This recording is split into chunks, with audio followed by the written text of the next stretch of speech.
Most of the time আমাদের এটাই মনে হয় যে না, টাকা ইম্পর্টেন্ট, টাকাই তো লাইফের সবকিছু। কিন্তু আমার এই ছোট জীবন এত তো অনেক বড় হয়ে যায়নি, কিন্তু এই ছোট জীবনে আমি দেখেছি যে অনেক মানুষের প্রচুর প্রচুর প্রচুর টাকা আছে কিন্তু পার্সোনাল লাইফে শান্তি নেই।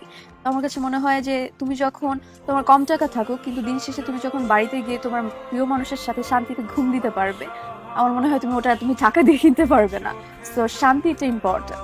আমার আমার দিকটা হয় যে ভালো মনের মানুষ হতে হবে, আমাকে সারাক্ষণ প্যাম্পার করবে, আমার আমার জন্যই পাগল থাকবে পুরা যতদিন, মানে আমাকে ছাড়া সে কিছু বুঝবে না, আমাকেই ভালোবাসবে। ঘুম থেকে শুরু হবে, ঘুম থেকে ওঠা শুরু হবে, আমাকে দিয়ে ঘুমাতে যাওয়া হবে আমাকে দিয়ে। আমার কোনো উপহার লাগবে না।